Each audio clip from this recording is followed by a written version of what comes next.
Bonjour, bienvenue dans cette vidéo. On va parler de comment on peut soigner l'asthme naturellement. Alors dans cette vidéo, on va voir différents points essentiels à mon sens. Donc le premier point, on verra ce qu'est l'asthme.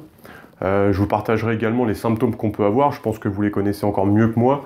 Moi-même, j'ai eu de l'asthme dans le passé, donc j'ai une expérience aussi par rapport à ça. On parlera également de ce qui l'empire, des causes de l'asthme, ce qui peut l'augmenter. Ce qui peut augmenter justement l'asthme. Je vous partagerai également différents remèdes. Je vous partagerai également le lien avec les émotions. Il y a certaines émotions qui sont liées à l'asthme et qui peuvent l'empirer. Donc je vous partagerai ça, je pense que c'est assez intéressant et important. Et en fin de vidéo, je vous partagerai également pour moi le meilleur remède pour pouvoir justement éliminer l'asthme naturellement aujourd'hui. Et vous retrouverez également un lien dans la description, donc ça sera le premier lien. Vous pouvez cliquer dessus pour télécharger un petit guide que je vous ai préparé spécialement pour vous qui avez des problèmes d'asthme. Vous verrez, c'est un petit guide avec des petites astuces, des petites choses en plus de cette vidéo qui sont assez intéressantes et qui peuvent vous être très utiles. Donc vous le verrez, vous cliquez dessus, vous pouvez inscrire votre email. Je vous envoie un petit guide gratuitement et ensuite par email, je vous explique ma méthode, ce que moi je ferais si aujourd'hui j'aurais de l'asthme, et je vous propose même un accompagnement personnel si vous le souhaitez avec moi. Tout ça, ça se passe dans la description et c'est le premier lien si vous êtes intéressé. Alors commençons tout de suite cette vidéo avec la première question, qu'est-ce que l'asthme? Eh bien c'est simplement une inflammation chronique des poumons. Pour résumer très rapidement, les symptômes qu'on peut avoir, bien sûr, ça va être une respiration qui va être sifflante, de la toux, de l'oppression, de l'essoufflement. Ce qui peut l'empirer, eh bien, ça va être par exemple pendant qu'on dort la nuit, pendant le sport, la pollution de l'air, à cause de certaines allergies, à cause du tabac même. Alors, une des causes de l'asthme, ça peut être un environnement qui va être trop propre pendant l'enfance, ce qui augmente le risque d'être asthmatique parce que nous développons notre système immunitaire face à des agents pathogènes qui nous permettent de développer des anticorps et sans ces agents pathogènes, on ne développe pas forcément d'anticorps et ce qui nous permet d'avoir un système immunitaire qui est faible et ce qui peut provoquer de l'asthme derrière. Alors c'est pas la seule raison, cette inflammation des poumons elle peut notamment être due aussi à la nourriture que vous mangez au quotidien. Donc j'avais fait une vidéo sur le sujet, je vous la mets en fiche là-haut et je vous mettrai également un lien dans la description si vous êtes intéressé, vous allez le voir. C'est une vidéo qui est assez intéressante et je vous détaille plus en profondeur tout le côté nutritionnel qui est en rapport avec l'inflammation des poumons qui derrière vous provoque de l'asthme. Alors ce qui peut augmenter l'asthme, ça va être la prise d'antibiotiques aussi pendant l'enfance. Ça peut être le fait d'être né sous césarienne parce que on est moins exposé aux bonnes bactéries dont on a besoin pour avoir un système immunitaire qui va être solide. Alors parlons tout de suite de différents remèdes que vous pouvez mettre en place pour pouvoir justement calmer l'asthme et même par la suite l'éliminer totalement, ce que déjà beaucoup de personnes ont fait en suivant les méthodes que j'ai pu partager.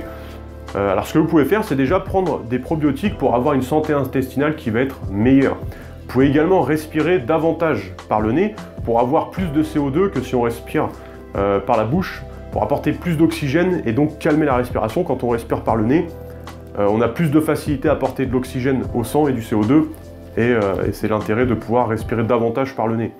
Ce que vous pouvez également faire, c'est de la respiration consciente et profonde et lente par le nez en cure. C'est-à-dire que, par exemple, tous les matins ou tous les jours, à une certaine heure, eh bien, vous allez faire par exemple 5 minutes de respiration consciente. Vous allez vraiment prendre le temps et vous concentrer sur votre respiration. Vous allez respirer très lentement, expirer également très lentement.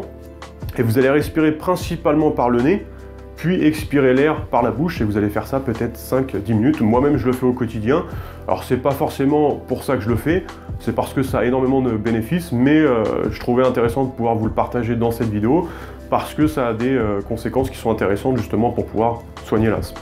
Alors ce que vous pouvez faire également, c'est faire un bilan sanguin pour vérifier si vous n'avez pas de carence, et notamment une carence en vitamine B1 qui elle est liée à la respiration et peut donc provoquer des problèmes respiratoires, simplement parce qu'à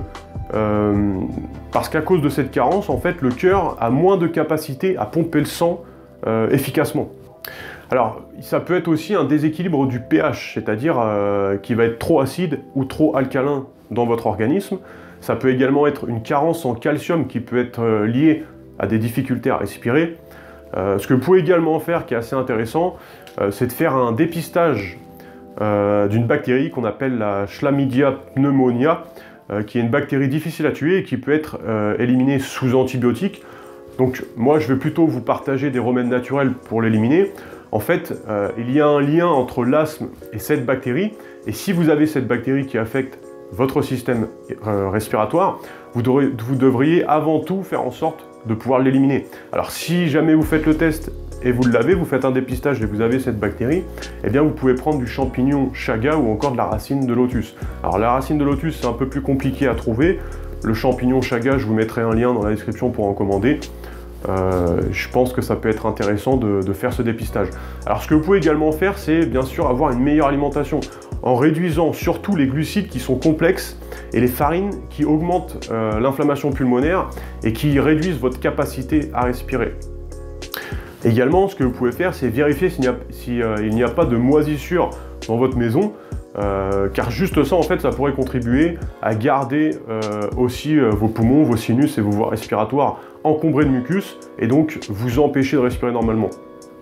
Faites également un jeûne, par exemple, tous les mois d'au moins 48 à 72 heures, pour vraiment aider sérieusement le corps à se nettoyer en profondeur, et à réduire les inflammations. Le mucus, vous allez pouvoir, grâce à ça, également le réduire, et vous allez en plus, grâce au jeûne, booster votre système immunitaire, ce qui est vraiment intéressant. Alors j'aimerais vous partager maintenant le lien avec les émotions. Alors, sur un plan émotionnel, les personnes qui souffrent d'asthme, elles se laissent très souvent déborder par leurs émotions, qui peuvent les faire passer en fait de l'euphorie à la déprime très rapidement. Et ce débordement en fait émotionnel, ça leur crée également des difficultés au niveau relationnel.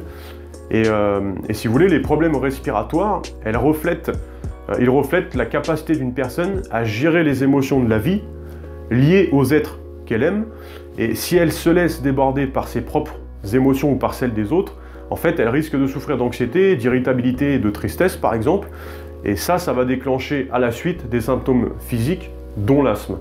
Et je trouvais intéressant de vous le partager parce qu'on parle pas souvent du lien avec les émotions, et pourtant il y a une grosse part aussi à jouer là-dessus.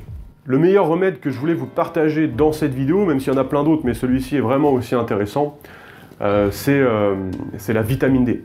En fait, si vous voulez, le soleil il donne de la vitamine D, et quelqu'un qui est asthmatique est généralement toujours carencé en vitamine D. Et c'est cette carence qui provoque souvent un déséquilibre qui se produit dans les poumons. En fait, elle permet de ralentir et d'arrêter l'inflammation dans les poumons. C'est un anti-inflammatoire qui est très puissant, et c'est pourquoi c'est intéressant de prendre en grande quantité de la vitamine D et de s'exposer le plus possible au soleil, ce qui va nous en donner naturellement. Alors, vous pouvez en prendre, souvent c'est recommandé d'en prendre 1000 mg par jour, des choses comme ça, mais vous pouvez monter bien plus, vous pouvez monter jusqu'à 10, 20 000, voire plus UI par jour. Donc vraiment en prendre à haute dose, ça peut être intéressant. Et puis vous le verrez également si vous faites un bilan sanguin, même si les moyennes sur les bilans sanguins ne sont pas forcément précises, puisqu'on est tous différents, etc. Quoi que vous fassiez, même si vous faites un bilan sanguin, vous voyez que vous n'avez pas forcément de carence, c'est intéressant de venir faire une cure de vitamine D parce que ça va vraiment vous aider. Et en fait, si vous voulez, tous les asthmatiques, ils ne sont pas en carence de vitamine D, et c'est pour ça qu'il ne faut pas se reposer que sur cette solution. J'ai un guide dans la description qui va vous aider, et voilà pourquoi je veux que vous le suiviez. Tout le monde se concentre sur leur environnement extérieur et ce qui se trouve à l'extérieur, en évitant les mauvaises choses extérieures. Mais qu'en est-il de vous, de votre système immunitaire et de ce qu'on appelle en naturopathie votre terrain? L'objectif est de mieux tolérer et résister à notre environnement en renforçant votre propre système immunitaire. J'ai mis un lien dans la description, c'est le premier lien, cliquez dessus et inscrivez-vous maintenant. Vous retrouverez aussi sur le deuxième lien dans la description un accompagnement complet, si vous voulez que je vous accompagne personnellement. Puis en dessous, sur le troisième lien, les liens vers les compléments qui sont recommandés dans cette vidéo. Moi, je vous souhaite sur ce une excellente journée et je vous dis à bientôt dans une prochaine vidéo. Au revoir.